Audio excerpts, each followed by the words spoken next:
বিপুল পরিমাণ brown sugar পাচারের আগে এক মহিলা সহ দুজনকে গ্রেফতার করল নকশালবাড়ি থানার পুলিশ। ধৃতরা হলো আরিমা খাতুন ও মোহাম্মদ মাজিরুল। দুজনই মালদার কালিয়াচকের গোলাপগঞ্জের বাসিন্দা।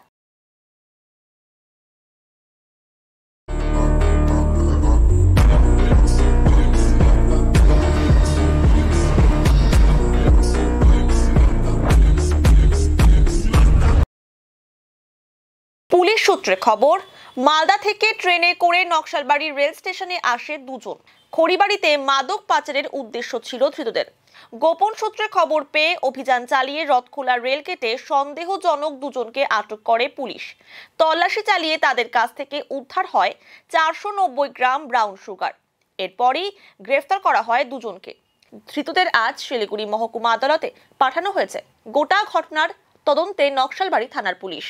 এই ঘটনার পরই নকশালবাড়িকে মাদক মুক্ত রাখতে সকলকেই এগিয়ে আসার আহ্বান করেন নকশালবাড়ি গ্রাম পঞ্চায়েত উপপ্রধান বিশ্বজিৎ ঘোষ।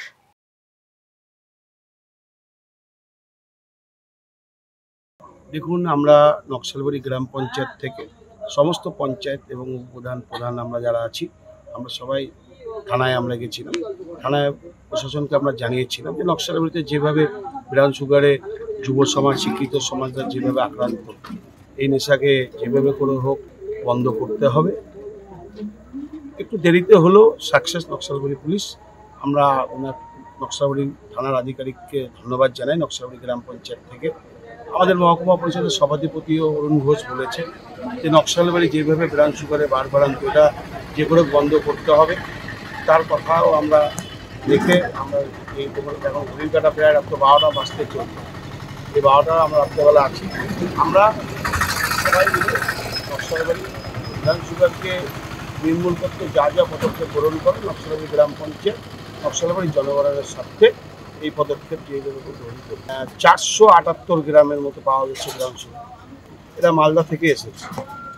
এসব যারা পাচারকারী আছে এরাই নকশালবাড়িতে এসে বিভিন্ন জায়গায় কাউন্টারের মাধ্যমে এরাই বিক্রি করে। এদের দ্বারাই নকশালবাড়ির যুব সমাজ আজকে আক্রান্ত। যুব সমাজকে বলবো যে এই নেশা থেকে মুক্ত হতে নকশালবাড়ি গ্রাম পঞ্চায়েতের দ্বারা যদি কোনো ওদের সহযোগিতা প্রয়োজন হয়, আমরা অবশ্যই তাকে সহযোগিতা পরিবারকে করব। এবং এই মারণ যে নেশা, এই নেশাকে যুব সমাজকে আমরা হাত জোর করে বলবো যে এই নেশা যে কোনো ছাড়তে হবে।